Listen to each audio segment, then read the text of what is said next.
Call to order, please. Vogt. Here. Transier. Absent. Ilshewski. Here. Locher. Here. Funkhauser. Here. Frieders. Here. Trulis. Here. Peterson. Here. We have a quorum. Thank you. I probably should announce this is the Tuesday, June 25th, 2019 City Council meeting.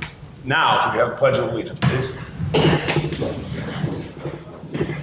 I pledge allegiance to the flag of the United States of America and to the republic for which it stands, one nation, under God, indivisible, with liberty and justice for all.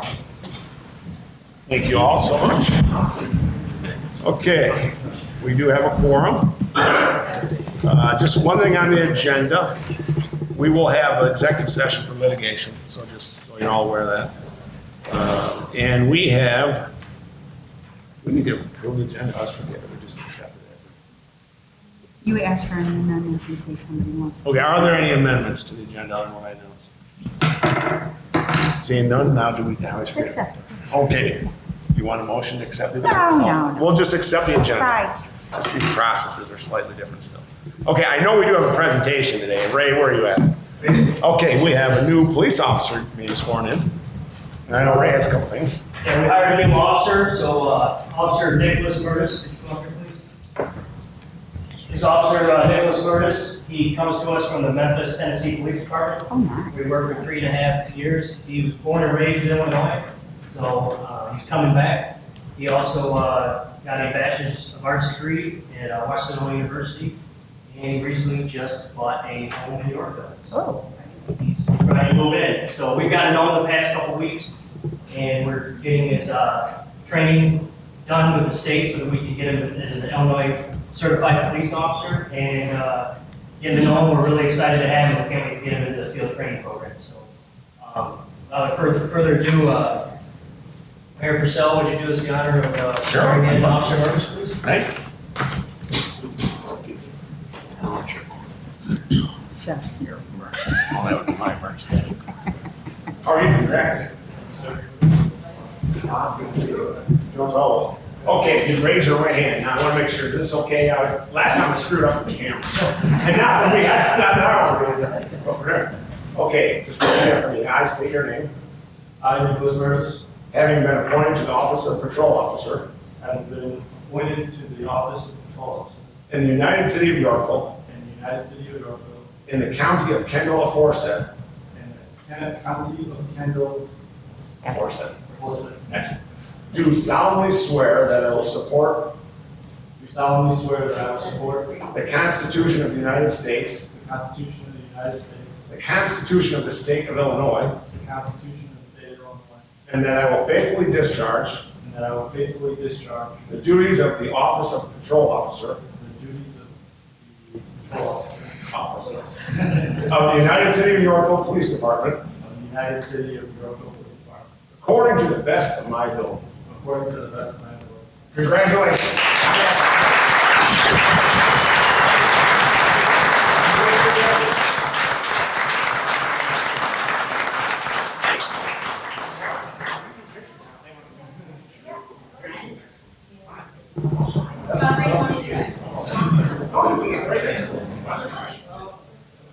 If Bob here is a former mayor, you were like 2 terms. Oh, 1 term. What's her role? Let's go back. Previous. If you want to come here, do it. family picture. Tell me you guys are here though. 1, 2, 3.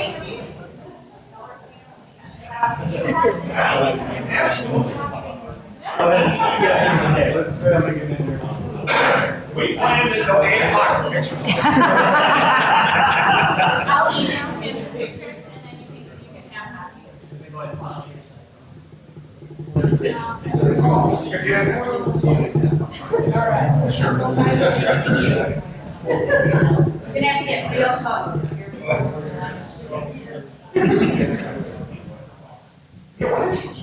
I know, that's like saying you guys scooch. Real close.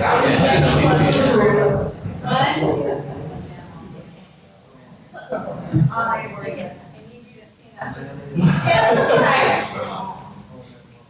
Or back. Got it. No, wait, take one without me. Okay. They'll hate you soon, so. Got it. Awesome.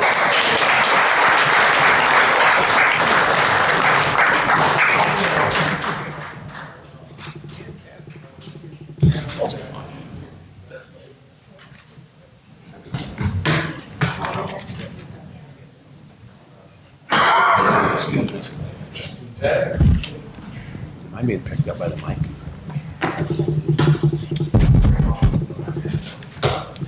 Okay, we are on to public hearings. We have no public hearings today.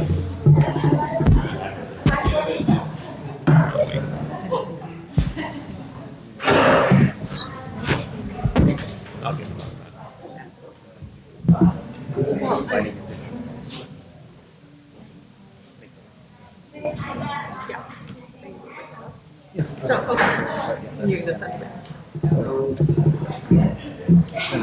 Oh, I couldn't remember what I'm gonna read. What is there?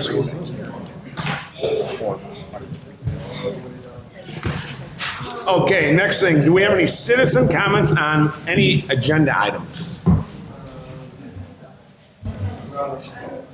Please step forward and just for the record state your name.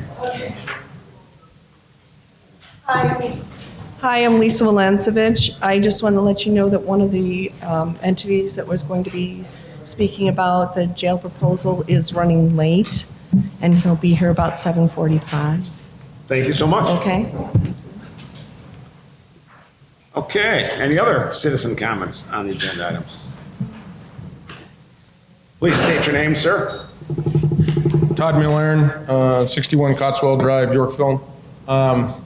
Congratulations to the new officer being sworn in. That said, the governor signed some new legislation today that's going to entail probably some additional training for your police department, and may open up some opportunities or I don't know, restrictions, I guess, depending on how y'all feel about the subject that the governor signed today. But anyway, it's something that's going to happen. It's going to happen January 1st. And it's something that we all need to be prepared for accordingly and embrace, I guess, this new legislation and react to it accordingly, depending on, I guess, how this council feels about it. Thank you very much. Any other comments on agenda items? Seeing none? We have no consent agenda. We do have minutes for approval. Is there a motion to approve the regular city council, let me try that again. Regular city council meeting minutes from June 11th, 2019. Motion. Second. Who made the motion? Peterson, okay, Coke, second, okay. I didn't turn quickly enough to see who was speaking. Any discussion, corrections, changes, all in favor? Aye. Opposed? Motion carries. Thank you. Bill payments for approval from the current bill list. Is there a motion to approve the following bills? $4,018.79 for FY19 vendors, $536,877.62 for FY20 vendors, $341,160.82 for the payroll period ending 6/14 for a grand total of $882,057.23. So moved. Second. That was Lady Jackie and Mr. Oh, gee, thank you. Okay, any discussion? We'll do a roll call, please. Bunkhauser. Aye. Chirulis. Aye. Transier. Clocher. Aye. Readers. Aye. Peterson. Aye. Koch. Aye. Olszewski. Aye. Motion carries. Thank you so much. Okay, the mayor's reports. I don't have anything particular other than, well, I think under Parks and Rec, Tim, are you going to give the report on the 4th of July parade or festivities? I can either do that now or during staff reports. Well, since I brought it up, help me out because I No need problem. the mayor's report. We actually just two events that we were going to highlight tonight. We have Wind Down Wednesday tomorrow night at Town Square from 6 to 9 o'clock. We're co-hosting that with Fox Valley Winery. And then next Thursday is the 65th annual 4th of July celebration. The parade starts at 9 a.m. So if anyone wants to participate in the parade, they just need to line up at the high school by 8:45. And then after the parade, we have all the town square activities till 1 p.m. And then fireworks display will be over south of Menards on Countryside Parkway around 9:30 on Thursday night. And did you find a driver at all? Did you get that resolved? I was going to talk to some of the aldermen after the meeting. Okay. But if not, I was going to ask Mayor Pro Temp if she would like to drive the vehicle. Well, I'm not trying to put you on the spot. no. I already passed on it. I said I need to walk. I can get you a driver. Or if not, I was going to ask then Ken again if he would like to do it again this year. Well, I'll let you figure it out. Yes. Awesome. So, but we look forward to seeing everyone at the next couple of weeks, next couple of events. And the Wednesday wind down is tomorrow from 6 to 9? Yes, at Town Square. That will be exciting. Will you be there? Depends on the weather. How about that? So, thank you very much. Thank you. Okay, well, I guess under mayor's report, that's really all I had right now. We'll go to Public Works Committee. Who's going to take care of this? Mr. Plocher? You have a few items on here I today. do. Busy. PW 2019-36. Make a motion to authorize staff to issue an invitation to bid for the construction of the Public Works material storage shed. Okay. Second by Coke. Discussion on this? And now this item, wait, Mr. Funkhouse, I see your hand? Well, I was just gonna say, this is obviously something that's needed to go out and figure out what we're gonna do, how we're gonna replace it, but this is an item that is not budgeted yet. So we do have to figure that out once we get these bids back and determine how we're gonna make the budget appropriations for this item. And question for staff, this is estimated to be how much again? 300 grand? In the area. And we don't know, obviously, we'll get the bids. Right. And the goal is to have this completed by, did you say Halloween? Yeah, okay. Any other comments, questions? We'll do a roll call, please. Truist. Aye. Clocher. Aye. Frieders. Aye. Peterson. Aye. Koch. Aye. Bilshuski. Hi. Spunkhauser. Aye. Motion carries. Thank you so much. Good discussion. Next, please, continue. PW 2019-39. Well number 7. Make a motion to approve the well number 7 water treatment plant standby generator professional service agreement for design and construction engineering and authorize the mayor and city clerk to execute. There's second? Second. Second, Trulis, okay. Discussion on this? Mr. Funkhauser? You sure? Sure. Okay. Well, then I'll have to do the discussion here at this point. This is for approximately 40 grand, and then we're expecting the whole project to be roughly 350,000. Is that what staff reported? Yes. Okay. So just give everyone an update. And that actually is budgeted, correct? It is. Yeah, and that would come from the water, what'd you call it? Special fund? Enterprise. Enterprise fund, thank you. Okay, excellent. Seeing no further discussion, we'll do a roll call. Clocher. Aye. Frieders. Aye. Peterson. Aye. Koch. Aye. Bilshuski. Hi. Spunkhauser. Aye. Truist. Aye. Motion carries. Very well, thank you. Please continue. PW 2019-40, Elizabeth Street Water Main. A motion to approve the Elizabeth Street Water Main Replacement Professional Service Agreement for design, engineering, and authorize the mayor and city clerk to execute. Is there a second? Second. Second? By Jackie. Discussion, questions, comments? Well, of course, I'll have to have some.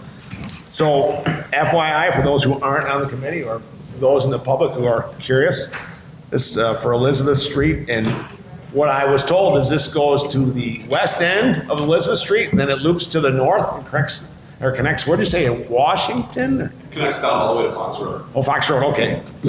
Yes, and 35 grand, and then we're estimating about 400 grand for the actual project, but that won't be until next year, is that That will correct? not be until next year. That's in the capital improvement plan on the quotes for next year. And again, out of the Water Enterprise Fund. Correct. Excellent, excellent. Okay, no further discussion? Did you have a question or comment either? Okay. We'll do a roll call, please. Clocher. Aye. Frieders. Aye. Peterson. Aye. Koch. Aye. Bilshuski. Hi. Spunkhauser. Aye. Truist. Aye. Motion carries. Thank you, please continue. Public Works, 2019-41, there'll be 2 motions for this on the chemical feed system. A motion to approve the OraClean chemical feed system addition at the water treatment plant professional service agreement for design, engineering, and permit assistance, and authorize the mayor and city clerk to execute. Second by Trulis. Questions or comments on this? Mr. Coker? I know the committee, we did want to make sure we do the PR that goes along with this, so people know about flushing and so that they have clothes, they're not washing when we do this. We'll talk about it. Yeah, that's good, like the typical hydrant flushing, line flushing, you want to make sure. That's a good point. Now, Mr. Deuce? Yes, sir. Could you just give for the public a brief summary, synopsis of this? This is the way I understand it, and it was explained to me by Brad Spence at EEI. This chemical addition actually will encapsulate the iron particles that have built up in the pipe when we're flushing the hydrants.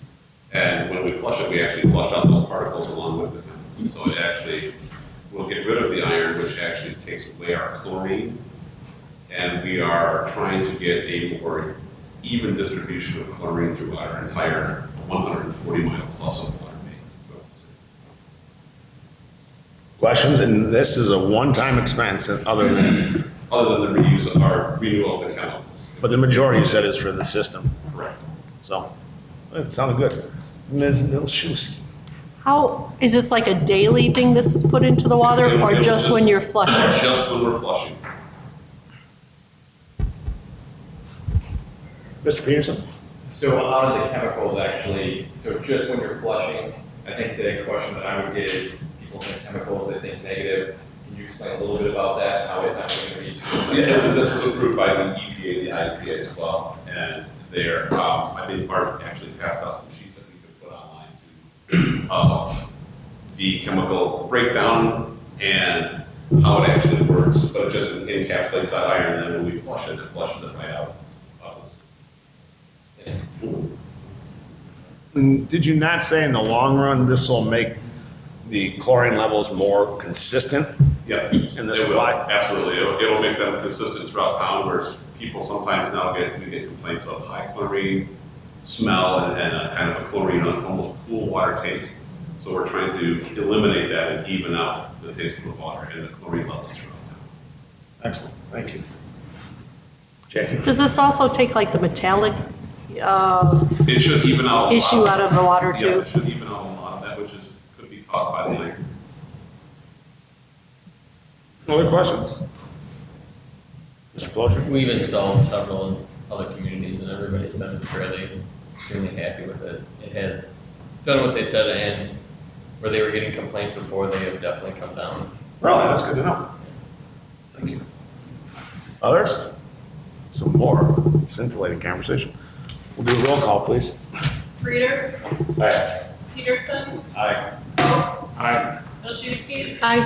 Bunkhauser. Aye. Tarulis. Aye. Clocher. Aye. Motion carries. Thank you, and I think the next item here is just status update, correct?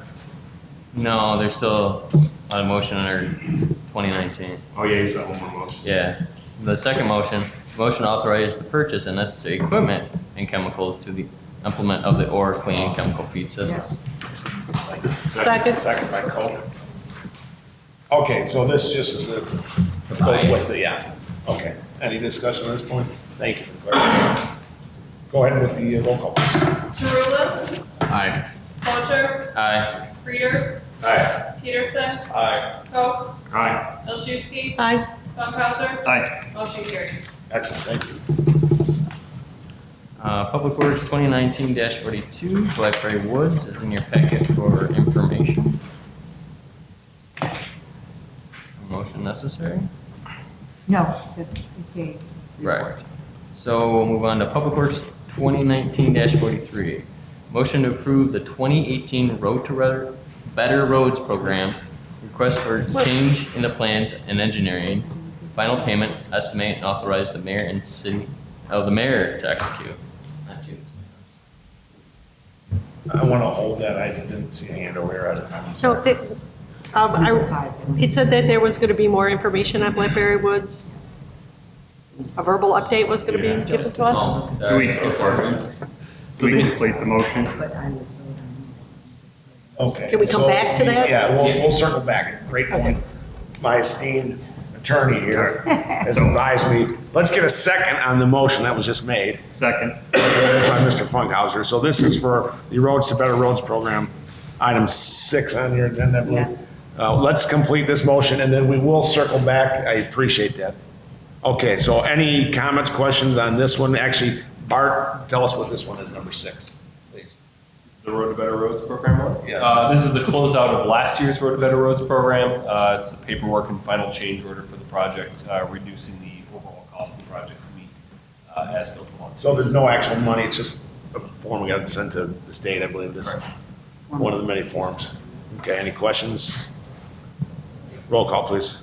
Coe, Aye. Olszewski. Aye. Funkhauser. Aye. Chirulis. Aye. Flocher. Aye. Readers. Peterson. Aye. Motion carries. Thank you. Now let's circle back to number 5, numero 5, and we'll get a report, please. Who's going to give that report? I Mr. can, Olson, thank you. maybe with some assistance from Brad, but there were 5 items still outstanding as of this morning. We were in contact with the developer and their attorney to get resolution of those items. All 5 of them are relatively minor in the grand scheme of things. One is record drawings. They have sent those over. They sent some of them over now yet today. We don't anticipate those will be an issue. They're not disputing those. Second is there's a burn test on the streetlights that still needs to be completed. That actually is in comments court. So they've installed all the streetlights and the wiring. We just have to turn them on and make sure that they work okay. So that could be several weeks before those are up, depending on how quickly ComEd gets out to the subdivision, but it is out of the developer's hands at this point. There are 4 misaligned sump pump taps. Looks like that they are going back and forth on those and trying to get those completed. There's some miscellaneous restoration for like landscaping, grass seed, etc. They didn't have any issues with that. And actually the note they sent today is that the work is complete. So I don't know that our staff has verified that, but we'll go out and check on it. And then the pavement turnaround at the west end of Purcell Street still needs to be completed. So they have Very important, very important. They have no dispute over that. They said that they would do it in the next couple days. They had their surveyor out there with the contractor. And we'll get it done shortly. We like a complete Purcell. That'd be like me with hair, maybe, you know? So I have a question. Is it just me because I'm drinking hot tea, or does it seem stuffy in here? I'm freezing. You're freezing? Yeah. Who said hot? Anyone else? We actually do have an HVAC unit that died in this Finally. room. Gee, I Yeah. wish you. Okay, well then I guess I won't ask you to turn the temperature on. The one that keeps turning itself on and turning itself off? I for a authorized a year? replacement actually about an hour ago. So I don't know how long it'll be, Steve, but No common emergency. Oh, hey, that's okay. It's tolerable. He finally died. yeah, Is it the one I told you that was going on and off and off and off? probably. Yeah. It wasn't 300 grand, was it? No, it was $4,600. Sorry, I couldn't resist. Okay, Mr. Mayor. any questions? Yes, Mr. Funkhauser. I just want to follow up, after or following up from our meeting, did we receive the letter of credit and when did we Yes. finally receive it? We did, we reviewed it, it was fine, we just walked it out. We accepted that, that's been resolved too. Okay. It wasn't this morning that they got it. No, it was, I think, last Monday or Tuesday, Yeah. so. Okay, so we finally, great. It's been received. Anything else on that? Anything else, Mr. Blocher? No, that's it. You did a fine report. Thank you. A lot going on there. EDC committee report. No report. When's your next meeting? Do you know off the top of your head? Next week? Next week, excellent. 4th of July is next week, too. Well, if we have a quorum, we'll have a. Okay. That's fair. Admin committee report. Is that Mr. Funkhauser? Well, you skipped one. Oh, public safety, gosh. No Public report. safety. Okay, and I was aware of that. I was just thinking ahead. Thank you for saving me, Steve. And your meeting's coming up soon, too, right? Next week or the week after? In a week, yeah. Yeah, good. That's exciting. Okay, Mr. Funkhauser? All right. Admin 2019-26, this is the monthly treasurer's report for May of 2019. Make a motion to approve the monthly treasurer's report for May 2019. Second. Second, I heard Mr. Peterson first, just barely. It was quiet. I didn't hear that. Any questions? Could you have my voice? All in favor? Aye. Opposed? There. Thank you. And next, we have the nepotism policy. Make a motion to approve a resolution approving an amendment to the United City of Yorkville Employee Manual Nepotism Policy and authorize the mayor and city clerk to execute. Your second? Second. I heard that by Mr. Koch. Questions? Oh, yes, go ahead, please. This is very confusing. Well, because it says that the city policy shall be that it will not employ spouse, relative, list all the relatives, list all of us. But then in B, it says that the policy restricting employment of certain spouses shall not apply. I don't, to me, it's confusing. That was there. That was not changed. That has always been there. I know, the stuff that got changes. Well, that's fine. So there's two general changes to the nepotism policy. One is the addition of nieces and nephews. We had aunts and uncles in there that didn't have the reciprocal relationship, and that needed to be done. But then the second is that under different case law, and it might be state statute, at the advice of our labor attorney, you can't discriminate based on marital or familial status. They had us put that in there. So to the extent that there's not an actual conflict, we could not prohibit the relationship of somebody just because they are like married to somebody else that might violate this policy.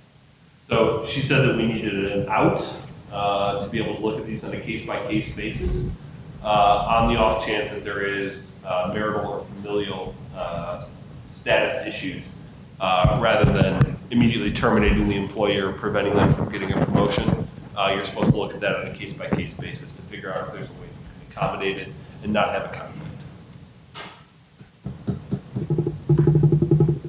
Is that clarified?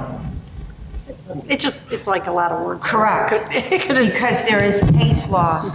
The entire employee manual is, Right. Little rambly. yeah. There's case law that says you can't prevent a spouse. For example, there'd be no reason, our policy was so black and white that you couldn't do it. If you had a police officer married to someone that was an assistant deputy clerk or something, there would be no reason for that to interfere with the operations of the city. Yet our policy was absolute, and that is not right under case law. Not permitted. So,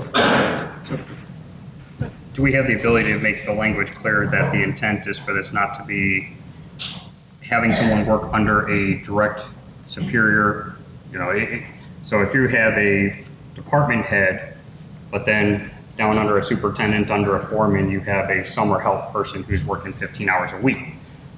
There's no direct connection between, Yeah, you could, that would require some crafting of language.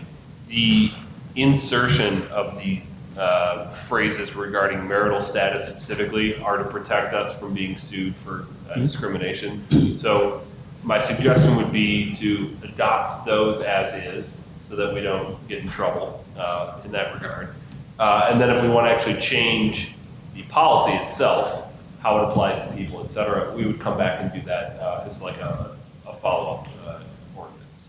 Yeah, I think that's, when I had brought this up for, looking at it, you had brought up that, yes, we're looking at it, we have some legal issues to address, so it was kind of parallel discussions of what to do. It's very, very black and white and has been in terms of who can and can't. If we have someone who wants to do a single class down at the Parks and Rec and be an instructor, well, they're precluded from being able to do that.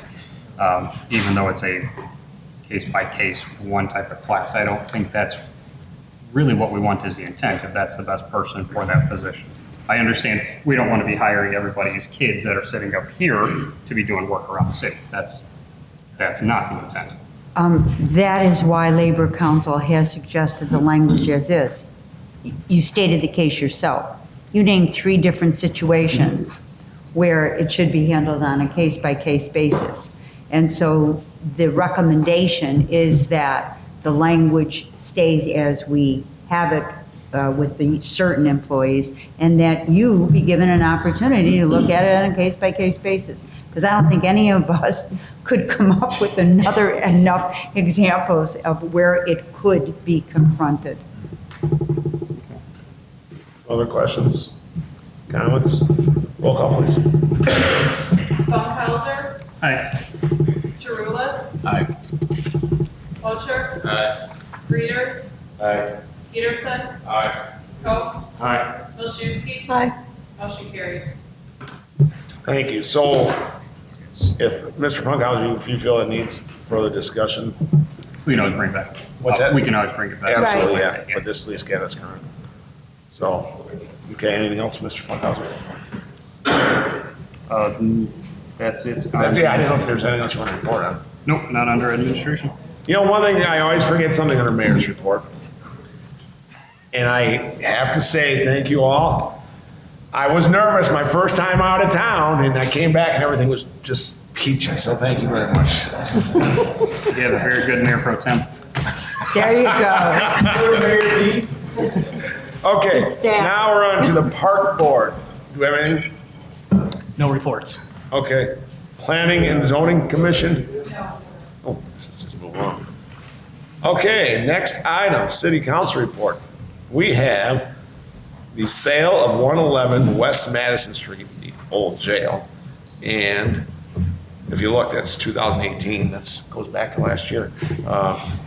In case you didn't notice that, I'm sure most of you are aware of that. So we're gonna have two presentations tonight.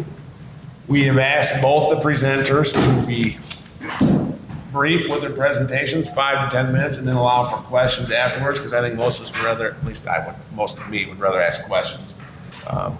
And so after that, I'm hoping we can come to some consensus, give staff direction to negotiate a contract with Group A or Group B. But who's going to go first here tonight? The second presenter is still at 7:45 ETA. He texted me 2 minutes ago. The second one is? Yeah. Oh. Well, any of the second group. The second group, okay. Yeah, Peter McKnight. We'll have his group go second. So how do we have this set up over here?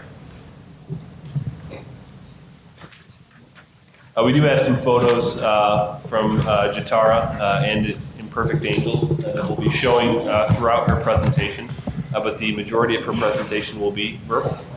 So may I just state a couple things? First of all, thanks for coming back. Of course. Thank We you for enjoyed the having me. conversation.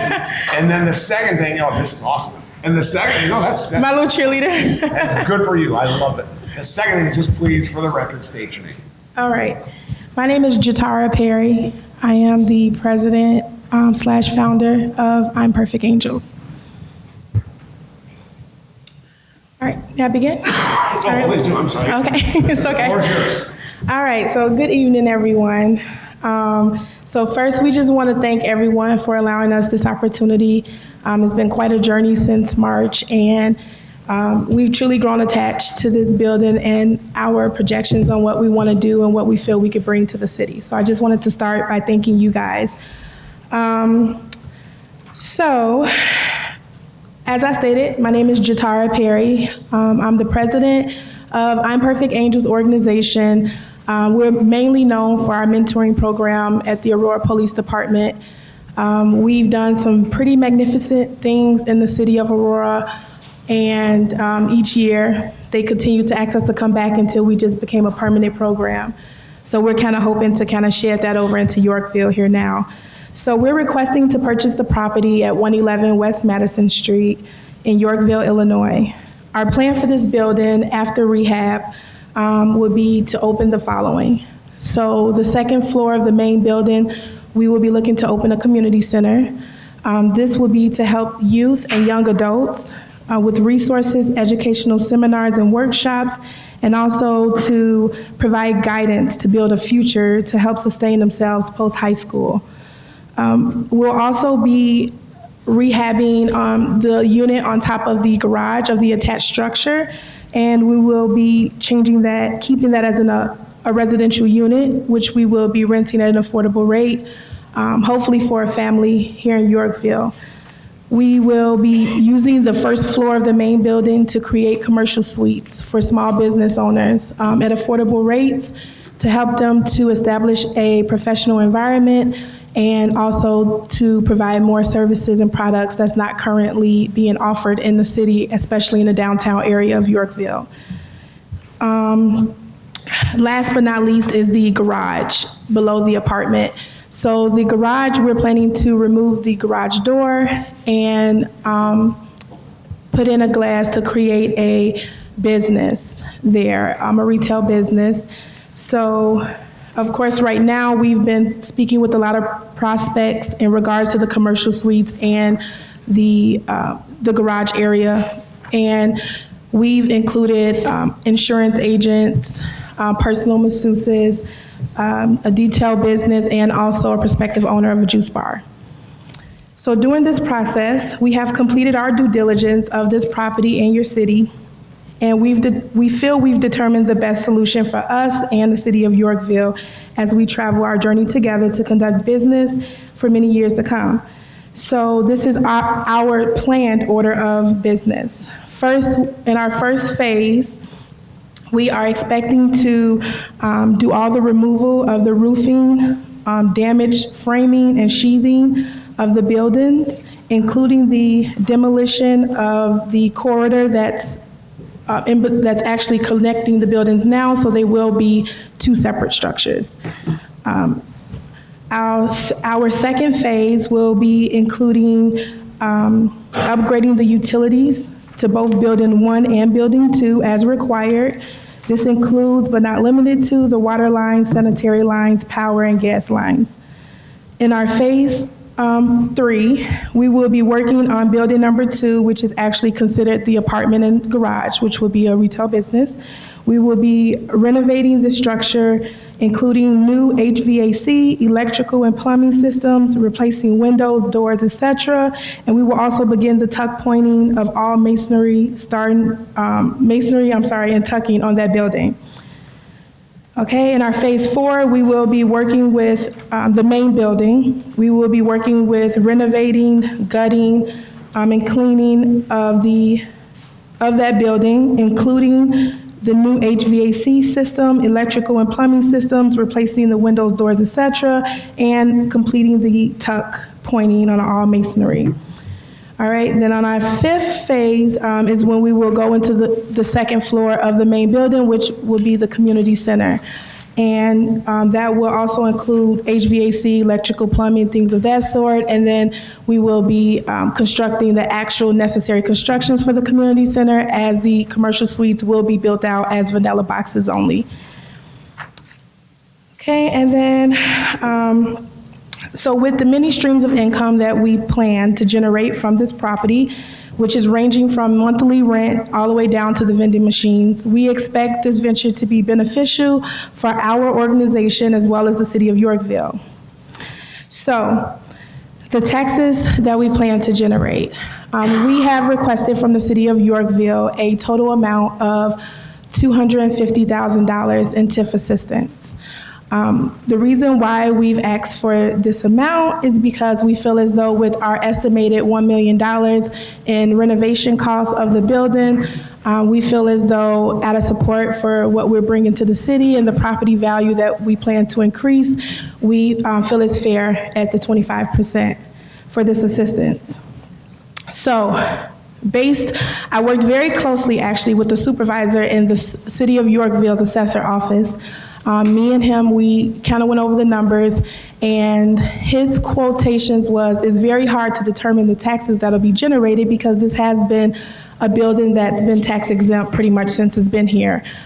So we, did the best we can without an appraisal being done and without a lot of information or any past information. So we kind of compared to similar buildings here in Yorkville. So right now, his estimation was the value of the buildings at $130,000. So with this value, where we will start, we're planning to end at about $500,000 of value at the end of our phases. So what we've done in our calculations is we've taken the difference between the $130,000 from the $500,000 and divided that by the years of the phases. Now that gave us a total of $80,000 increase in value per year. So this is how we generated the taxes that I'm about to share. So at the end of year one, estimating that we have that $80,000 of increase on the building value, we will be at $210,000 of value. Right now, the current tax rate for the city of Yorkville is at 10.547, and the property taxes, according to the assessor, is calculated by a third of the value times that tax amount. So we're looking at, with the phase one at $210,000 at the end, we'll be generating $6,644 in taxes. After phase two, with a value of $290,000, we're looking at $9,175.89 in taxes. Following the third phase, at a value of $370,000, we'll be looking at $11,707.17 of taxes. And then last, with the final amount of, to keep it safe, I put $450,000, and we have taxes generating at $14,238.45.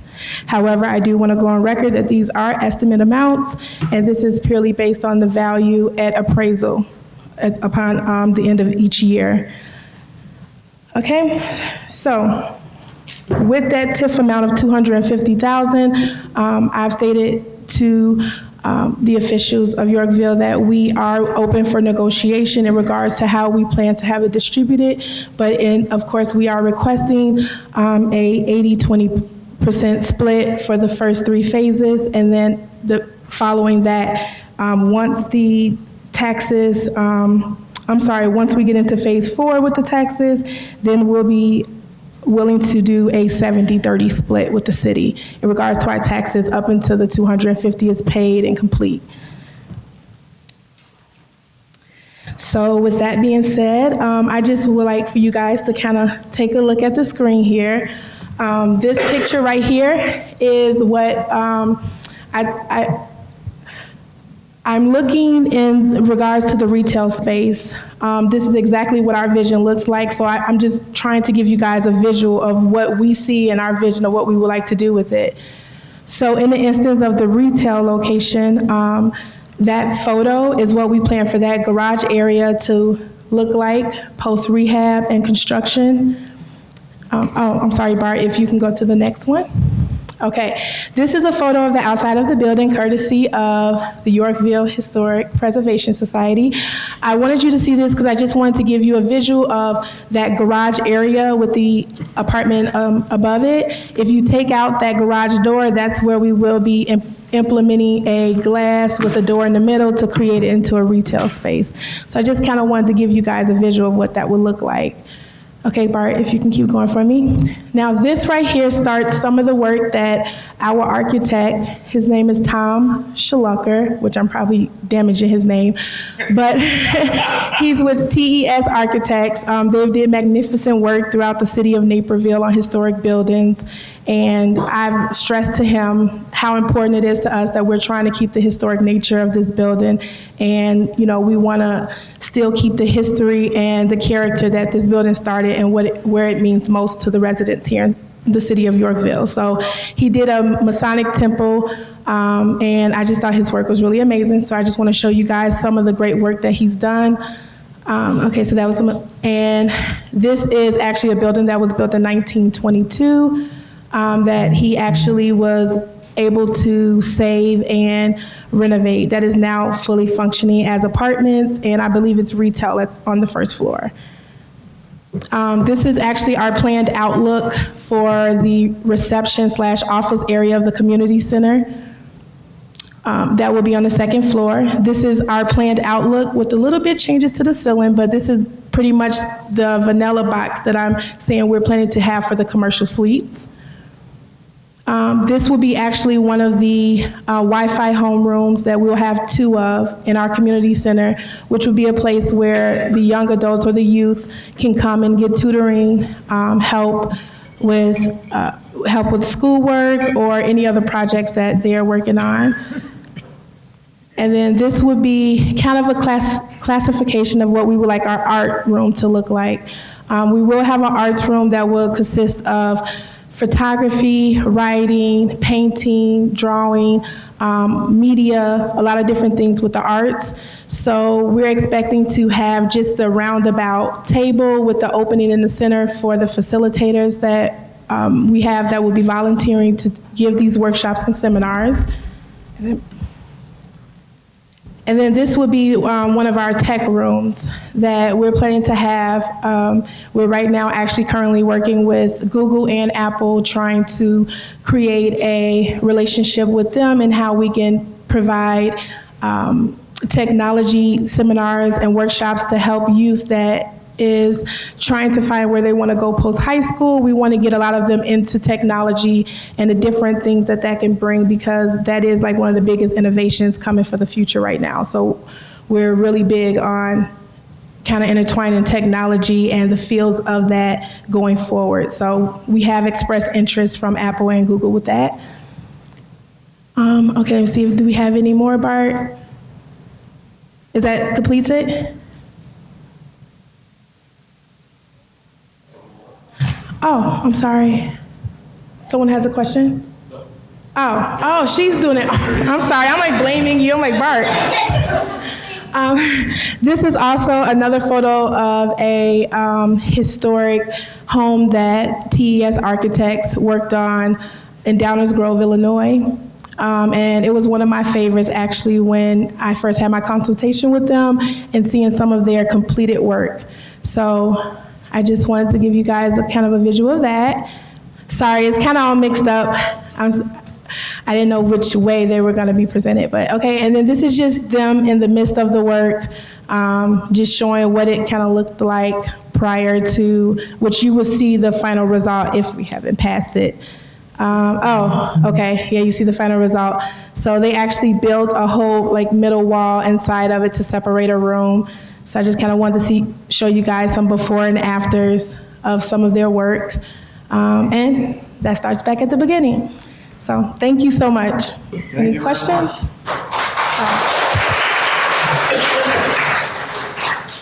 So now I will open it up for questions and comments. Bart, you had something first. Just as a point of clarification on your Yes. tech assistance request, so you're proposing an 80-20 or a 70-30 split for the first Yes. 4 phases, up to $250,000 in total increment to be reimbursed to you. Yes. Nothing up front? Yes, well, and that's why I said that it's open for negotiation, because we want the, actually, I was doing a little due diligence, and I did come across a meeting last year that was discussed here when the building was being discussed for demolition. And it was stated that there was a estimate, I believe, of $78,000, if I'm not quoted. So I am open to negotiating as this being a part deducted from the TIF amount that we're requesting, but we would like to request a portion at the minimum of $50,000 of that amount that was already allocated to the demolition of the building if we were awarded to save it. 50 or 15, 50. Okay, I was just trying. No, I mean, and that's mainly just, is a benefit for us in regards to, starting capital with financing and things of that sort. We do have a lot of grants that's matching grants, so that gives us matching features as well. So it just opens up a lot of opportunity for us with that being available. Any other questions? So the question I have for Bart, Yeah. there's how many years left on this particular property in the TIF? 22, is it? Correct. Okay, so if you went out 2 years for full construction, you'd have roughly 20 years at the full assessment. Mm-hmm. Okay. Yes. For my mind. Okay, I thought I saw a hand or finger somewhere over here.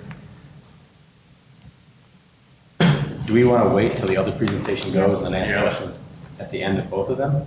Or do we want to do? You tell me, she's here, but if you. All right, I've got questions on both. Okay. Questions. Can I go first? I'd love it. Of course. Thank you. So there was comments in your presentation on 305 about how the city could help with fire suppression, water connection, sewer, and stuff like that. Yes. Going into this, my whole opinion has been like, we're going to cap our involvement at $78,000, because I still think that tearing it down is as far as they can do. So as far as fire suppression, water connections, if this were to go, into an actual agreement, redevelopment agreement, I think the most that the city would want to be involved, at least from my opinion, would be the remediation. That's what we're responsible for. In your presentation, you have your entire renovation costs, at $250,000 plus. I can tell you that's probably going to be like a third to a fourth of what it's actually going to turn out to be. No, I'm sorry, that was a misunderstanding, Joe. Actually, the $250,000 was for the initial phase. First phase? The first phase. We're looking at $1 million for the full renovation of this building. As my architect stated, for historic buildings, we're looking at an average of $200 per square foot. Okay. So that 5,000 square foot, we've put estimates at $1 million. Okay, so that's based in reality. Yes, yes. Looking at your at the packet that we were given, on page 311, you talk about the detailing business. Okay. And I did the 12-month average, and it's $4,100 a month in rent for a detailing business. Actually, that was a partnering opportunity. So what? A partnering opportunity. Okay, so that would not be a tenant lease. Well, it would still be a lease contract involved, but it just won't be a rental like the commercial suites in the main building. That was a partnering on a percentage basis. So that included him paying rent and then him giving you a portion. Right. No, it won't be him paying rent. It'll be them giving a percentage of the monthly income of the business. So it wouldn't be rent. It would just be a Right. between you. Right. It'll be a contract of a percentage of their income. Whatever. Exactly. So on that front, I have a bunch of friends that run detailing businesses on the side, whatever. And like average rent for a detailing business at around 2,000, 3,000 square feet is roughly $2,000, and everybody that I talked to had like all their utilities included. And then when I'm asking them, well, what do you make? So if it's a single operator, the max that one human can do on a car, and they usually do 3 cars at once, is about $2,000 a week. So I'm looking at your numbers going, I still don't see how one guy can pay that rent. Well, actually, it's 3. The 3 people? Right. It was 3 people working. One is the owner, which I am going to be partnering with. And we were looking at an average of $2,000 to $2,500 per week, which is in the partnering opportunity because when the business first started, I am a 50% owner. I invested in it. So we're looking at $8,000 to $8,500 per month in revenue. 50% of that will. All right. Well, the thing that freaks me out about that is that garage is rather dinky. I don't think you'd be able to fit more than 1 car in there. So that limits your being able to perform to a very, very small window. And if we have another season like we've had right now, you're going to only have 1 car inside at one time. So I'm thinking about logistical, realistic expectations. If you're saying you're going to make $41,000 in profit off of the lease, which is how your presentation that you submitted reads, I mean, you're clarifying now, but still, it's just incredibly presumptuous. I totally understand what you mean, Joe. But just to say, all of this prospective business is contingent upon the agreements for this location. I mean, the owner, he still is doing his own investigation regarding, the population of Yorkville, fitting this, and that's why we've still spread out our wings beyond the detail business to see what's there, because we want who can strive in this environment. Sure. So we're not trying to get businesses here just to have someone here and they fail. So that's why I've talked to other prospects. I didn't just stop there with him. Him being one of my partners, it was of course something that I'm going to open my mind up to because I have an investment there, and I've already seen, the numbers. But in regards to that, I mean, we just started kind of a negotiation with the juice bar owner. So, and that's where the photo came from, where I felt like that'll be beautiful, a beautiful layout, for the juice bar. Just to go through like the rest of my questions, so we don't have to. Okay, go ahead. And also all my questions are just based off of what you've already provided us. So like everything you presented doesn't match with what we have. So I'm still going to my questions off of what that is. Okay. You had the 2 smaller commercial suites at around $775 a month. I know this because I have friends and offices around the area. Some people are getting a single office for $250, and that's bathrooms and heating and electricity and Wi-Fi all included. So I'm worried that if you assume that people are going to spend $775 for a month in a room, that might be a little, it's presumptuous in my opinion, so it scares me. So then when I go further into your numbers, you talk about gross sales from the IA Community Resource Center. How do you define $260,000 from the IA Resource Center? Is that just like grants that you get per user, or how does that work? Yes, so it was, those numbers that was based in the initial proposal was based on based on our incoming grants, donation programs that we've came up with that we're going to be using fundraising activities, as well as the potential of possibly a membership fee that will be monthly. And I'm pretty sure I put it in the financials, but please quote me because I have the updated version of my proposal, but I believe it said at 500 people at $8 per person. Yes. Okay, so quote me if I'm wrong. You'll be there at one time. You said, no, they will not be there all at one time. No. Okay, go ahead. I'm sorry. So just based on everything in your proposal, this is my fear. Okay. So I have attempted to do similar things like this. Okay. You think, and professionals tell you that something's going to cost $250,000, or in your case, $1 million. That's the low side. So I've heard awesome things about you. I grew up in Aurora. So I've heard awesome things about you from officers and other people that understand your organization. Thank you. This is my fear. Okay. You're going to take this on, and the work that you're already doing isn't just going to suffer. This is going to be tied to you personally. So this could potentially, number one, limit your ability to perform the duties that you've already been doing in your organization now, which you're on your third or fourth year. People are already talking about continuing. So number one, I don't want that to happen. But number two, if this becomes more of a nightmare like the Tom Hanks movie Money Pit, which I'm assuming it's going to be, and your income is based upon this being a success, this is going to distract you from performing what you are already doing right now and could potentially, personally, impact your finances. And that, to me, is irresponsible of us. Oh yeah, your intentions are great here, knowing that it is a money pit. Yeah. From my perspective, looking at your performa and your packet, I don't feel like, while I think you would thrive if the building was habitable now, I think it would be rude of us to go, yeah, go ahead, do it, knowing full well that that building, if somebody sneezes Needs some major work. on Morgan, it's going to fall over. And that's not something that I don't want you to, hyperbole is part of life. Enjoy something. It's okay. It's okay. Hang on. We're going to stop the banner between the council and the audience immediately. I don't want to see this turn into where we want you to succeed and it doesn't happen because it's too big of a mountain. Yes. And as far as TIP assistance goes, then it's already a negative fund balance. Wait, okay, I'm so sorry, Joe. I just want to stop you because there's a couple things you said, and I feel like you're getting above me. Okay, so I want to take it back to the suites, I'm sorry. So you say you have friends that have something like it.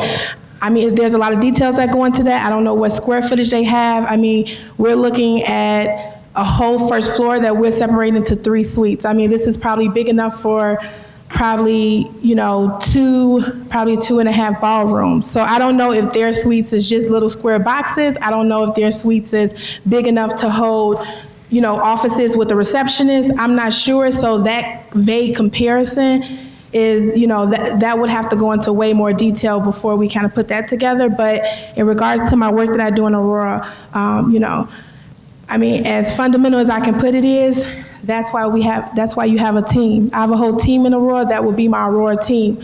I'm also starting one in Bellwood, Illinois.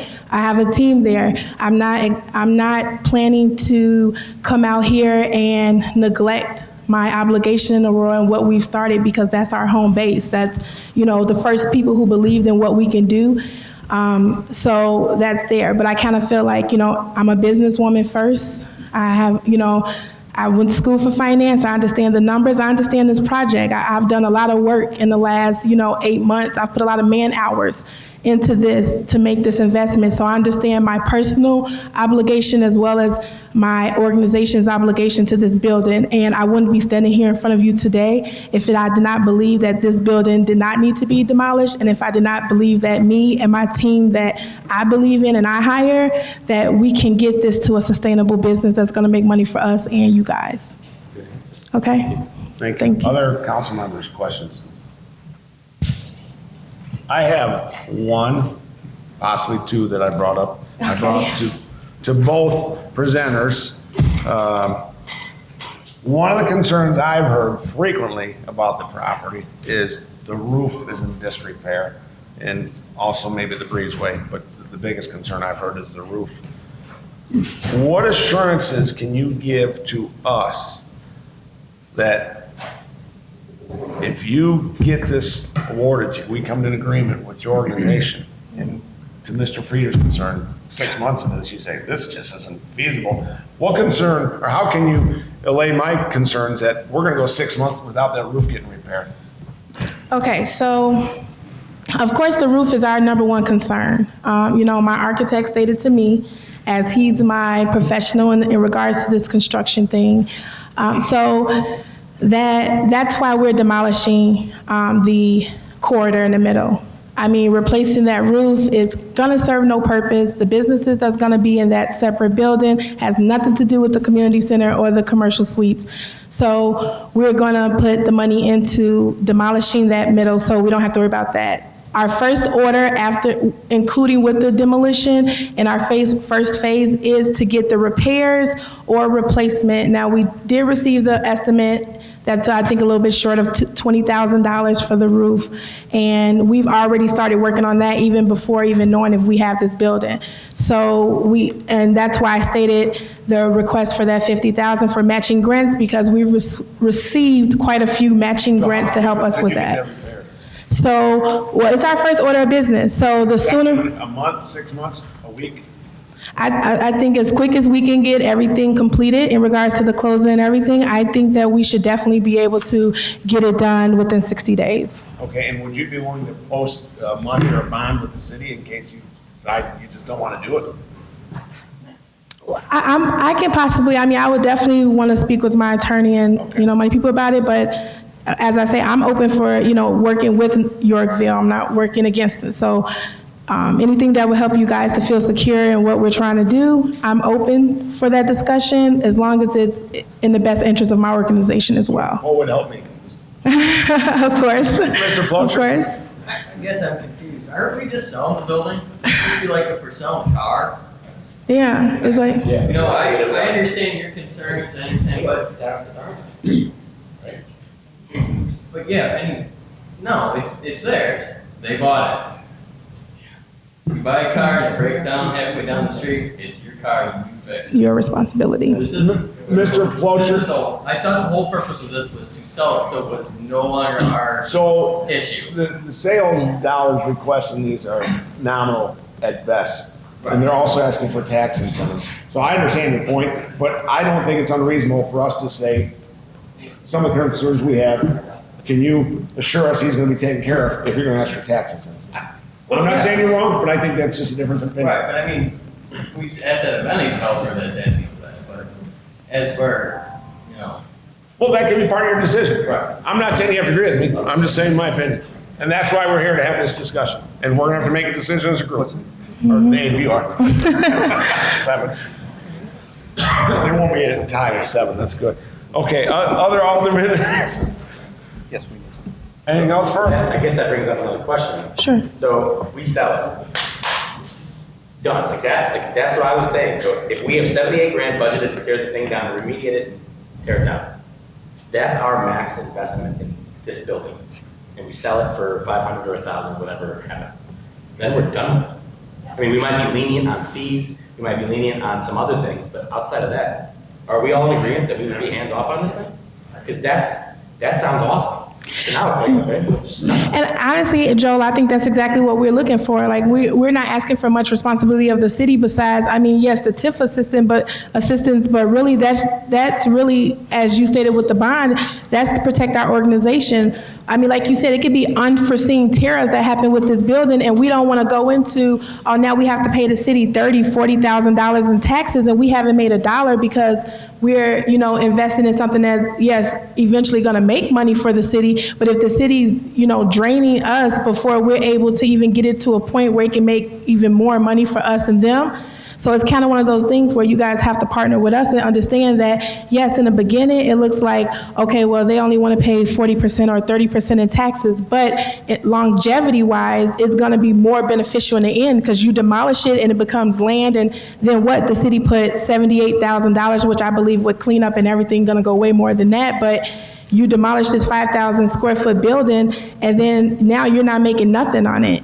So at least now, yes, we're asking for a little bit of help from the city, but down the line, once that TIF is over in that regard, now the city is making good money from it, and it's beneficial for us all. So you got to kind of see it there instead of the short-term, temporary, we don't want to help with anything. Mr. Peterson?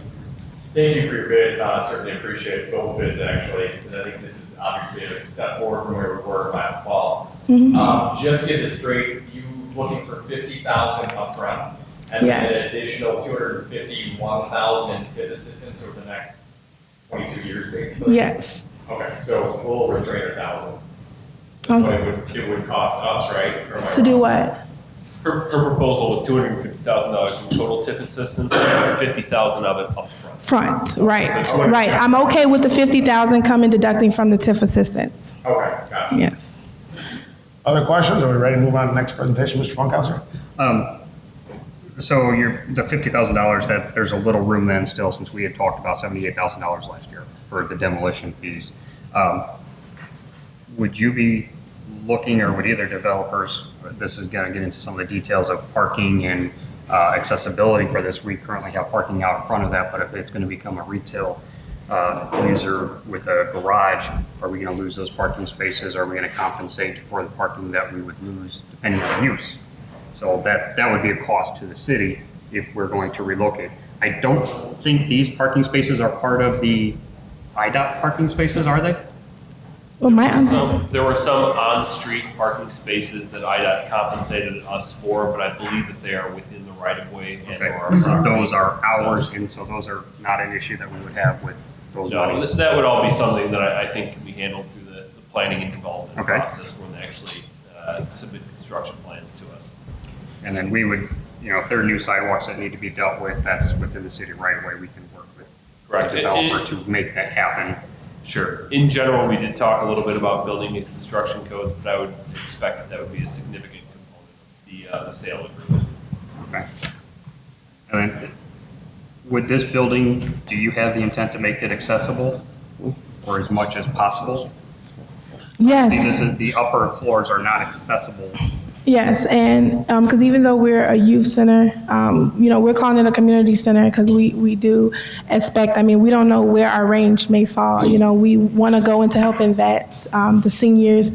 So of course, we plan to, and especially even my businesses downstairs, I want to make sure that their customers can comfortably access the building. Because I think that has a lot to do with some of the grant opportunities that you have. If you're not fully accessible, that may preclude you from certain monies. It does. Yep. As long as that's something that you're aware of. Okay, that's what I have for the moment. Thank you. Any other questions on this one? Thank you very much. We'll go to the next presentation. Thank you.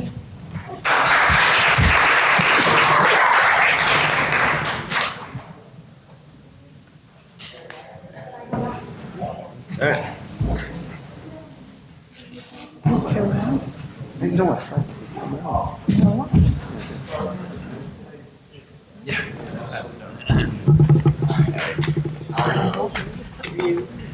We weren't sure whether we're going to have access to. All right. Did you get hail now? In the city, that's in Barbershop. Yeah. Did you get one? They all get one? Downtown? Does everybody have Okay, well, we have Peter's group here, and the same thing, I asked 5 to 10 minutes. I know that presentation was long, which is fine. I just don't want to go too crazy, because I really want to allow time for questions and answers like we had. And if you would, both of you state your names for the record, and then begin with your presentations, please. Okay, thank you very much for the opportunity again. I just want to state that our vision is drastically different than the prior one, so I don't want to do comparison with them very much. So our plan is to... Can you state your names again for the record? Peter McKnight. Yes. And I'm Kerry Coles. Thank you both. We just need that for the minutes. And Thank we you are both. KCJ Restoration LLC. Okay, so our plan is to create 5 residential units, most of them in the other building, but, and these will be market rate units. So, and with higher end finishes. There's an estimate of either 2,000 to up to 4,200 square feet of commercial space. And in the old historic portion, which includes the correctional portion, which we are trying not to change in any way other than to update, to clean it up and restore it. Some of the additional considerations that we have are to use the entire thing as a high-end boutique hotel. Anyway, or a hospitality concept, which we've mentioned before. So the next slide, and we're gonna go a little bit faster now. These are our elevations of the exterior of all 4 sides. And the one to emphasis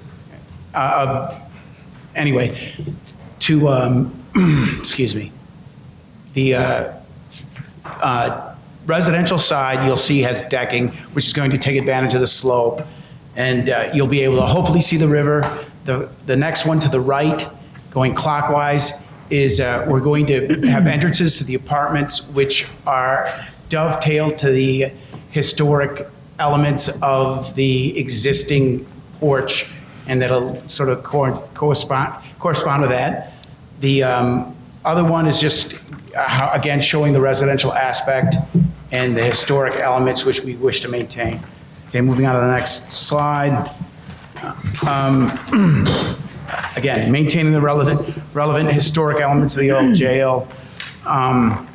We believe that our structure maximizes the tax revenues in the fastest way. Because of the fact that we're for-profit, immediately it puts it on the tax rolls. Of course, we're going to be asking for tax abatements, which has been discussed before. Again, we are forecasting initially at $12,000 per year in new property taxes, assuming without the tax abatements. Again, the other things that are very important for us to recognize is the sales taxes, business license fees, hospitality taxes, occupancy taxes, and permit fees, which will be revenue making for the city as well. Okay, moving on to the next one. We're demonstrating exactly what we would remove, which is only the 14 feet of the sally port, because that is the main area of problems when it comes to the leak in the roof and the 2 units you can see where the residential is. Okay? And this is a typical unit.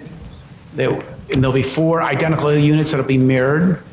And you can see there, that's the first floor. Here's the layout of the first floor. So it's 4 one-bedrooms and 2 and 2. And this is the top floor, and it demonstrates the deck as well that would be taking advantage of the residents that are there. Okay, moving right along to that one, because I know that these are the other new exterior views of the residential area, okay? And so I'm going to turn this over to Carrie right now. So, a couple of things to get into really quick with our plan. Peter and I have decades in residential and commercial development. We've developed properties not only in Chicago, developed properties in Florida. Peter's developed properties in Spartanburg, North Carolina, and also Latin America. So we bring that to this project. We have just a ton of experience in doing this. I've done, on my own, 300 plus units of commercial development in Chicago. So this is what we do. Additionally, I own an IT company in Chicago that does construction IT, low voltage services, and I'm a general contractor for most of my career. Peter as well has done lots of historic projects. I want to get into the finances of this because this is what it really is going to boil down to, and there's some big differences between the other proposal and what we were proposing to do. In a nutshell, we think that the construction on this project is going to be just a little south of $900,000. In the preceding pages, we're going to get into the construction numbers real fast, but I'm going to buzz real quick here. When we're done with the construction, we think that the gross potential income for this is about $6,600 in today dollars. What that is comprised of is the 4 to 5 residential units. And the reason that there's a question on 4 to 5 is the second floor of the historic building potentially could be another residential unit if we find that the market isn't conducive to a commercial tenant taking the entire property. And there's some questions there that we have to dig through on engineering and on how to connect the two structures. And we think that the value of the porches is that it'll allow a way to connect the residential to the older part of the building and still isolate that from the commercial below. So there's some intricacies of how we envision doing this. Some of this is going to have to get fleshed out once we bring architects and engineers on board. Some of this is purely going to be market driven. You know, the market's going to tell us what the best use of the property is going to be. We do think that when the property is done, that we're going to have $1,200 monthly in new taxes created just on the property tax side. And what we base that on is like properties. We've done a survey of the market and to try to see what other similar properties. I will tell you that there's not a lot of mixed use properties to comp to. So, you know, we're covering some new ground here. We've looked. This is our best guess. We think that at that number, we're looking at a break even of about $4,150. We're going to go in per month, and we're going to go secure financing for about $450,000, which is the maximum amount of debt that this property can hold. We're going to kick in a couple $100,000 of cash on our own, and that money is not going to make very much money. It's a negative 5% return. So the question is, why would we do it? And the reason why we do it is because we think long-term the property is going to have value. It's going to increase in value. We think that the area is going to continue to get better. And long-term, it's a good investment. Short-term, not so much. That's just the reality. Next slide is our construction numbers. I'm going to go really quick here. So we've broken construction down into phases. And the only phase I want to focus on really quick is the first phase. And the numbers that you see in gray, which don't show up so gray on the overhead, but in your handouts, they turn out gray. The gray numbers represent our immediate phase 1 work. And this means that the day that we close, within a week, we start working on these items. We have $15,000 in immediate work, which is just stabilizing the site, putting barricades up, putting security, putting insurance on the property, putting portable johns on the property for construction workers, those kinds of things.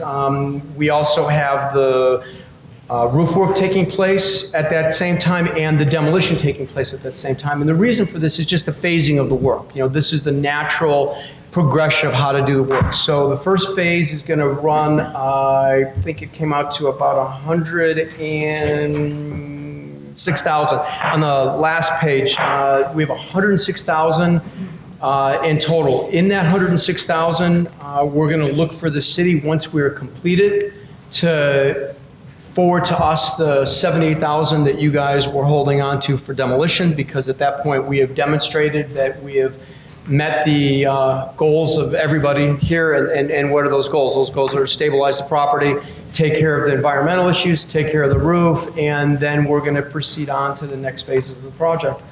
The rest of the construction numbers, honestly, I think it would make more sense for you as a group to look at some time in the future. You know, that this is the numbers that we think that this is going to cost. We're pretty confident in these numbers. I think that at $840,000 we'll be able to deliver the project. Is it potentially going to cost more? It may.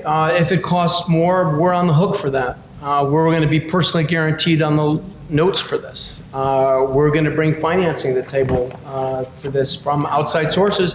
We plan on finishing this project and having a takeout loan when we're done. So, you know, that's on us. Source and use of funds is probably the most important part of this. So if the project's going to cost us $842,000, we're going to have $78,000 coming in from the city after we've completed phase 1.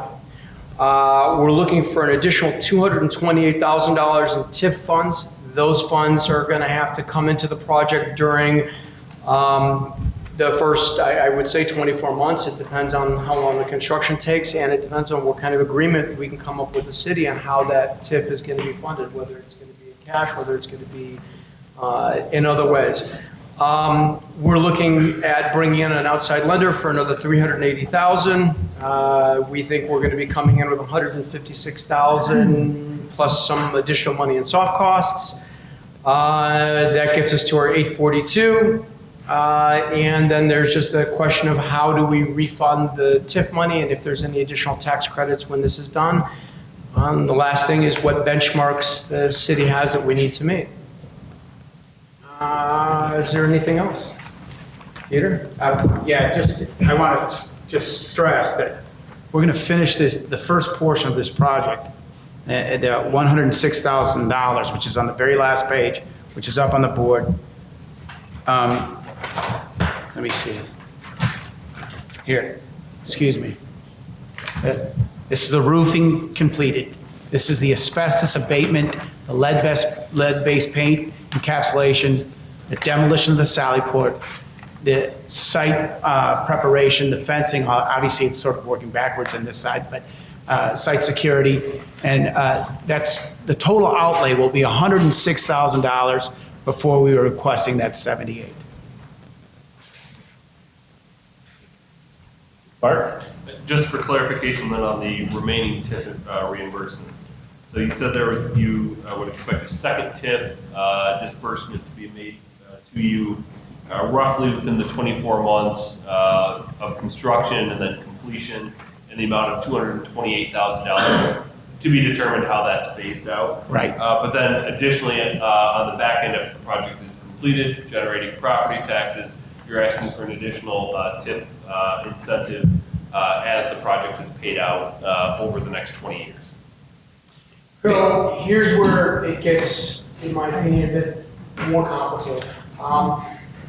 Some of this is going to be lender driven. And I think that there is a reality that play here. The reality is that the market again and the lenders again are going to come back and they're going to say, you know, these are the requirements to make this project viable. And viable, by the way, also means being able to carry the project until it's leased up. And that carry could be a while. You know, we're looking at 24 months of carry potentially. And we factored that in. That's all money that we're going to be bringing to the table. And that's why we're not coming in here and saying we want a TIF payout necessarily as we're doing construction. I think that our lending is going to be predicated on our ability to work with the city. I think there's an agreement here that's got to get hammered out. And I don't know that we're going to hammer it out in a meeting. Sure. There will be a fair amount of negotiation. I'm just trying to pin down a little bit of the numbers because you've got a tax credit TBD per annum of $12,000. So is that saying that you expect on top of the $78,000 and $228,000 an additional amount of about $12,000 annually? What we're open to negotiation, we'd love that. We don't have that expectation of all of it. But we hate to be in a situation where we're paying taxes while we're doing construction. But, you know, there obviously could be a earmark of when that would be done. I got to stress one thing. This is very hard to make profitable. I mean, and this is very hard to find a way to make this thing even break even at $850,000. If you start doing the math, that's why it then becomes how much more valuable is it to your organization? And I really think it's optimistic that you're going to be able to remove everything that's there for $78,000 and including the basements and the excavation. I think you're going to find when you get to that jail that was built to last the test of time, and it's going to cost you a lot more money. Those estimates that are north of 110 are much more accurate. So really what you're at, it becomes a decision to you all. What do you all want to do? Because there's value in this. Long term, there's value. It corresponds with the courthouse, which you've made that effort to, and it should be part of an overall plan. Any other questions? Absolutely. So, Mr. Funkhouse? I think I'm kind of trying to get my arms around what, where Bart was. So you're going to expend $106,000 up front. Yes. Your funds. We're going to up front. complete these tasks. You're going to do that. Then you would like the upfront cash of $78,000 from us. Yes. So however long that takes, 3-6 months, you know, that's when you expect the 78,000. Within 24 months, then you're asking for another $150,000 to get you to the total of $228,000. No. Is that correct? Or are you asking for? No, it's 220, it's 225. Above and beyond. On top. Above and beyond. But Okay, that's what I want to be again, clear that's of. sort of earmarks. That is at completion. So at completion. At completion. Right. So the second request is at completion. So in total, for the two payouts, $306,000. Correct. Okay. Plus an undetermined tip increment in the future post-completion. Right. So that's where I guess we'll get into the discussion of how much We goes back. know we need while we're doing this, all right? We know we don't want to be outlaying money while we're actually, We don't want to increase your soft costs while the Right. project's going, but there has to also be reasonable time expectations. You know, we will be submitting a timeline, you know, we'll be hiring some contractors, you know, you guys are going to see progress on this. It's also why we're not coming in and saying, well, you know, we want these payouts from the city at these points. We're going to bring a lender in to do this because they're better equipped to do it. And then what will happen is the money that we're seeking from the city isn't going to come to us. It's going to go to a lender. And it's going to help back the lending on this. And then the lender is going to have the asset and our personal guarantees in place. So now the lender has some security because they know that there's funds available. I've done this before. So, you know, this is how these projects get done. They get done in a partnership. They get done with a whole lot of oversight. And the lender has oversight, the city has oversight, and there's got to be some expectations that are written out and that we have to adhere to. And if we don't adhere to them, guess what? We don't get to stay in the deal. Other questions? Jackie? Jackie, thank you. So as to the historic jail, that you don't really have a use in mind right now. You're kind of seeing what the market is going to drive for that. So are you thinking that maybe, I kind of got confused because you're showing 4 apartments, but you're thinking you might. the fifth apartment might be above Okay. In the historical. in the historical element. There's also a boutique hotel kind of approach to it, Yes. which we're being told this is something that people seek. It's beyond me, but that's what they say. So they want to stay in there. We're going to be very sensitive to what the market says. You know, if the market says that there's a single-use tenant in this, we're going to accommodate them and make this fly. Worst case scenario is that there's not going to be a single-use tenant, there's going to be multiple tenants in there, and we're going to figure out how to make that work. Mr. Funkhauser? But, so to follow up on that, you are still intending to reserve the first floor of the main building and the cell area as retail commercial of sorts? Yes. Some sort of revenue Yes, generator. and that's the minimum. That's the minimum. And that you're looking actually, for. we will, even if it is in that that sort of hotel, boutique hotel, that's commercial. I mean, in Right, there's a aspects. generation that comes There's out. generation of revenue similar, and, you know, if you start thinking about making that a commercial space in the back, second floor, I don't know how much value that's going to create. I mean. Other questions? Oh, go ahead. So your initial goal is to, after you stabilize the building, is work on the apartment aspect of it in the garage. Well, the abatement, the lead-based paint is part of that initial effort. So before you do any payout. So if it all fell apart, and it won't, if we get to a commitment, you'll have us working on this thing without an expenditure of one dime till we finish these tasks. And that's until we reach that hurdle, you're not dispersing funds. Well, I'm just trying to get a timeline, and I know it's stretching. So is your plan to get the garage done first so that you start having income, or it just depends on what? No. what comes up? it's all going to be done as much as possible at the same time. Waiting for one phase and the second phase, it's like regaining territory and heavy equipment and demolition, and you'll end up sweeping over and over again. Can I interject? So we would do on the historic side, which is the older, the larger structure, we would go to vanilla box as much as possible.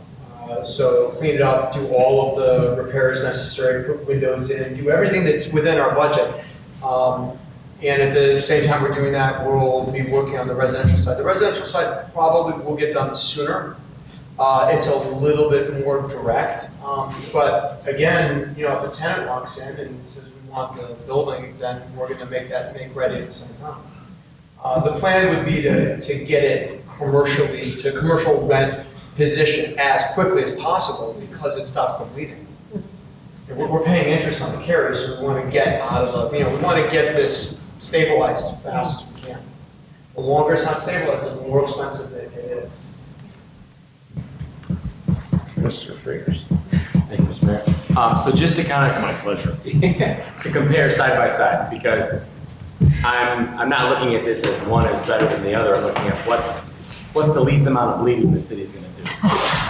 The most amount of assurance that this isn't going to turn into a longer, that to fall apart, but so as not to prolong the inevitable, which is us not seeing a building standing there or seeing it standing as how either one of you see it. So if we're comparing the two of them, neither of you can really pinpoint a specific use for it because that's presumptuous and it's premature because you don't know what you're going to be getting into, whether it's residential on one side, commercial on the other, residential got the whole thing. You've got all those options. You've got community rooms and all that other stuff. Two different things. But we're talking about timeline. From the word go, meaning we have an agreement in place, you have 50 grand up front to help do the things that they want to basically, you guys are going to start it, and then once the stabilizing is done, then we pay out our max of $78,000. Can you dumb down how TIF would work in both cases? Yeah. Do you want a whiteboard? I would, or a PowerPoint. We don't have time today. So a normal TIF agreement, like the one we have with Imperial Investments, does not require any upfront payment. And instead, the amount of incremental property taxes that are generated from the new development, we give a portion of that revenue stream back to the developer after they pay their property taxes. So in the case of, let's say, the cobblestone building, that was a one-off developer after it gets constructed. Let's say it generates, $10,000 in new property taxes above and beyond what it generated. We would normally come to an agreement that says 75% of that increment will go back to the developer. The city gets to retain 25% of it in the TIF agreement. So that's the general phrase. With Countryside, both with the movie theater, or Kennel Crossing now, with that movie theater, and the hotel and banquet facility, and actually the original Countryside deal back in 2006, the city upfronted a large amount of money to the original developer to tear down the building, sold a bond to bring the commercial center that ultimately never existed. So that deal was structured such that the city took on the risk and ultimately, paid for it. And the theater and the hotel banquet facility were both upfront payments, but it was at time of completion. So when the banquet facility and the hotel opened, we owed that developer $600,000.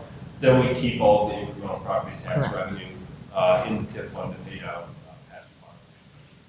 So with those two concepts being said, Imperfect Manual's proposal was $50,000 up front, or at time of completion of the roof. And then in general, $200,000 over the life of the next 20 years. So in her case, I think she estimated like $6, $9, $11, $14,000 in increment by year 4. So we would typically agree to like a 75-25 split, is kind of our standard.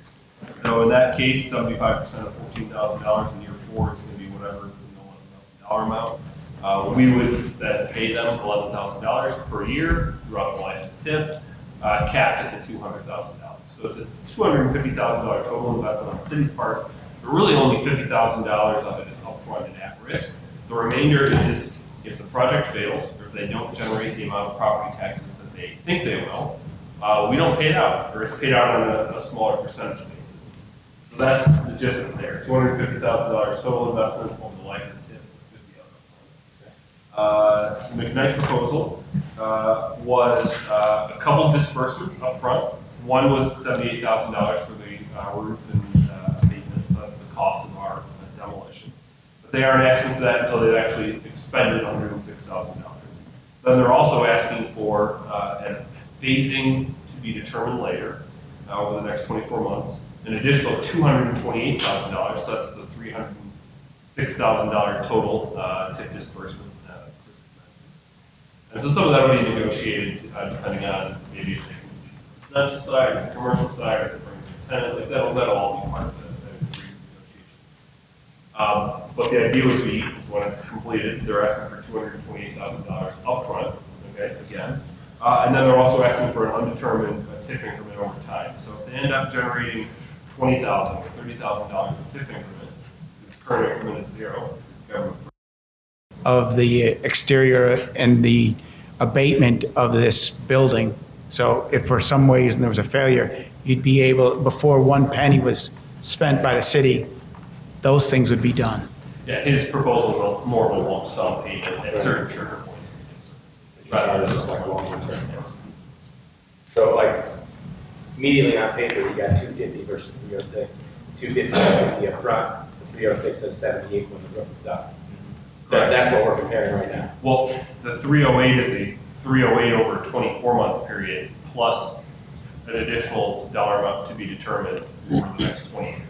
That's really a 308 plus is what their current proposal is, whereas in Perfect Angels, the proposal right now is capped at $250,000. What do you expect property taxes to be once this is completed? This was really a tough number because we couldn't find a like-kind property that had this commercial application. And, you know, we have some troubles with this commercial aspect. Because we also aren't exactly sure how the commercial is going to play out. And, you know, in prior planning of the city, they cul-de-sac the end of that block. So it doesn't lend itself to high-traffic commercial aspects unless I mean, there must have been a decision made, and understandably so, to make that a more quiet residential street. So that's also lends itself to that sort of development. Anything that we have to be cognizant of that. So again, we came up with a monthly figure for taxes that was, what did we say, 12,000 and change annually? The first year. First year. Oh, that was annual for the first year? Yeah, 12 grand, yeah, 12 grand annually. Is it 12 grand or 1,200? No, 1,200 a month. So. Oh, that was for 1,000 a month then. That's sorry, yeah, 12,000 annually, first year stabilized with escalations, obviously, as time goes on. And that was, you know, that was as close as we could find by looking at some other properties that were similar. You know, again, you guys tell me. Yeah, our own internal estimates, we thought that 10, 20, maybe $25,000 cost, it's fully built out, just because it's a relatively small parcel, is reasonable for annual property taxes. As a point of reference, the Manhattan Activity Center, I believe, was $30,000 or $40,000 in total increment. It's a much larger site, obviously, but it had also been run down over the years and it's not living up to its full potential. So, you know, it's not out of the question. I would love to see the property taxes be 20,000. If the property taxes are 20,000, it means that the project is a home run. So from your lips to God's ears. Other questions, comments? Mr. Funkhauser? For both parties, the current parcel includes the parking lot. Are we separating it, or are you asking for that? No, we need that. That's going to be part of the, you know, that makes the project viable. Is it, same question to you, I guess I would ask. Is it part of it, or is it separated? especially have, who live in the residential zone property. We need to hear even for the visitors of the community center. In the workshops and seminars, we'll definitely, need to have that assessment market. Is it noted to be public or private parking? And I'm going to ask question to both of you. Is it potentially public or private? There's a big question there. How much do you value that parking lot? Well, we know what the state valued it at. How much was that? It costs about $600,000 to build. We are willing to transfer that lot today. Yeah. No, I think it'll probably be more economical for both developers and proposals to negotiate use of parking elsewhere rather than take that. So we hadn't really talked about that, but I think the easy path of least resistance is going to be to split that lot, keep that as public parking, and then work out our parking issues on an adjacent site or in the immediate area. That 20 spaces is a big deal for the city to be able to have that. Sure. So that is definitely a point of major discussion. I think we're receptive to something like that. I mean, this is a partnership, as Carrie stated. We're trying to be, I wish we could we have all the answers, but it's a complicated project, so it's not. And it's not that large. And so, also finding lenders to do this has been a difficult task as it is. Because a lot of them say, I'm sorry, it's not $1 million. And there's a lot of commercial lenders that do that. Well, we can raise the selling price so the cost goes above $1 million. It's funny that you say that, but no, most of the lenders I work with don't want to do a commercial project under $1 million. We can't buy it.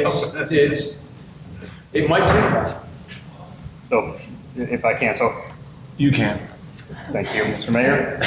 So when I'm looking at the numbers on both sides of it, we have a known number on one project, and yours is in flux because that's part of the negotiation on the ultimate tax credits.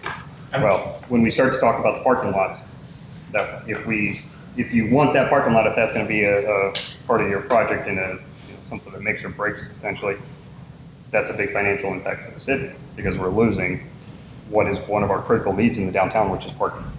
So that's something we have to think about on both of these projects is, are we willing to sacrifice public parking? So I have an answer, and my answer would be very simple. We would have to navigate that with the city and come up with a formula that works, and that formula could be that you guys have flex parking in part of the lot. We get part of the lot as dedicated. If we decide to develop the lot or do something else with it, then we would have to trade that and continue to give you guys parking in infinitum. Again, if you, as a city, has to come back and say, these are the no-go. This is what we have to have. And then we have to look and see if that's going to work. If it's not going to work, then how do we make it work? There are other things too, like snow removal, liability aspects to the parking that, it's probably a way that there's some insurance liability. You work together on this as well. Well, we've done this on other parking lots in the city that are private, but we've worked with them for public uses for certain events. Sure. So we've navigated this one before. Other questions, comments? Did you say the parking lot was $600,000? The construction of the parking lot was about $600,000. So each parking spot is like $35,000. It was on the upper end of IDOT's willingness to reimburse us.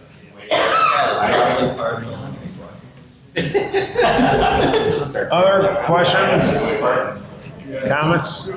So the only thing I'm going to ask you, the same thing I asked the previous presenter. How are you going to assure us that, and in what form are you going to assure us that that roof gets fixed, that if you do walk away from it? Because if you don't have any skin in the game, until you have skin in the game, you can just walk away from this. So what's your assurance that that's going to get done? How are you going to guarantee that for us? The assurances of we're going to be spending all of our money to do this first. We don't get reimbursed until we're done because we're going to front end load it. We're going to pay for that work. So how quickly will that roof be fixed? I beg your pardon? How quickly will it be fixed? Well, we'll start. The question is, I think that we'll be able to get at least somewhat expedited permitting, but as soon as... We'll work with you, absolutely. And so, within 90 days, I think that we would have the first phase pretty much completed. Okay, right. thank you. Yeah. But when do you want, get started, predicated on weather, things like that? We're going to act immediately. It's best we can, and we're funded for this. The other thing is we're going to protect the roof immediately. We have a budget in there. We're literally going to go up and do temporary tarping and repairs to stabilize the building. We don't want any more damage to take place. That'll happen in the first week. Thank you. Other questions, comments? So we have, on our agenda, further down, we have executive session for litigation. I'm going to ask that we add sale of real property for that so we can discuss this as well. Yes. Okay, is there anything under the city clerk's report? Sure. Community and liaison reports, do we have any? Mr. Funkhauser? I just want to comment, last week we had the golf outing, the partnership between the school district and our Parks and Rec department. I was able to attend that. It was a great outing, great weather, and we had a good partnership, like I said, with the school district. So that was something that was unique. It's the first time we had done that. Tim and his staff did a great job. I had a great team that I was on. We didn't play as well as we would have liked to, but it was a good event, and I'm glad that we were able to work that partnership together. So thanks, Tim. Thank you very much. Thank you. We also had summer solstice this last weekend. Mr. Mayor, thank you for fixing the weather in your absence. We appreciate that. Was it good? We only had a little sprinkle on Friday, so we actually had everything set up by 2:45. We unplugged everything before 4 o'clock. I went home to shower and it rained on the north side. It did not rain at summer solstice. We sold more beer on Friday than the majority of Saturday last year. And then Saturday, we had people throwing down until maybe 10:30, and then the party continued at law office. Attendance was up. We had a lot more food vendors. City staff was incredible to work with. They helped us hang all of our banners. They helped us in the placement of the porta potties. The public-private partnership between the law office, road barrister records, and the Parks and Rec was flawless. So thank you to you and your staff. It was incredible. Thank you. If you had any hand in making the weather what it was, we appreciate it. It was all the mayor. If you can do that next year, we really appreciate that. We've already had some requests from people to have some bands return. All of the food vendors are excited to come back. So that was our 7th solstice. So next year for the 8th, we expect even better and brighter stars to shine. So thank you very much for the help. It was awesome. And Friday was the solstice this year. Exactly. Yeah. It worked out. It worked out great. Excellent. Okay. So where were we on the staff reports? Oh, wait, you Can I have just one? tag on to something for Joel Sure. with Tim? Can you have staff please remove the no parking signs up and down Mill and Eustis? Yes, sorry, I thought it was already done. No, that's okay. I think they're still there today. Okay, we'll take care of it first thing tomorrow. Okay, I think you'd want to maybe Next year, reuse those. you're also gonna have to go farther up. Yeah. Almost to Circle Center now when they're parking, which is fine. 20 parking spots looking better and better all the time, isn't it? So. Like I said, I got a lovely property in 107 East Washington in South City. Freaking bag, you know. Excuse me. Don't make me gag there. Okay, staff reports? No further reports? Sweet. Additional business? Citizen comments? That's it. As always, please state your name for the record. Todd Miller in Yorkville. There was one revenue stream I don't think is identified. If you would do the short-term housing, then there would be a bed tax or the lodging tax that would also generate income to the city immediately, or as soon as it was ready for occupancy, which is something that wasn't brought up, which would be an additional revenue stream. And we do get revenue from the hotels here in town for that. Other additional citizen comments? Okay, I'm looking for a motion, please, to go into executive session for, I don't know what the ones are. It would be pending litigation and sale of real estate. Under Illinois statute. Yeah, are we going to be taking action after exec session? We might, depends what they all want to do. There's 7 people have to decide that. It's on the agenda. So, yeah, Correct. it's possible we might do it. So I still need a motion and a second unless you don't want to. So do it. moved. Second. Okay, I hear a motion and a second. We do need a roll call, please. Hope, Aye. Milczewski, Aye. Funkhauser, Aye. Charulis, Aye. Bosher. Aye. Readers. Peterson. Aye. Motion carries. So, thank you all. If you want to wait around, you're more than welcome. I do not know how long this is going to be. There is a possibility we might take action after this, other than adjournment. There's a possibility we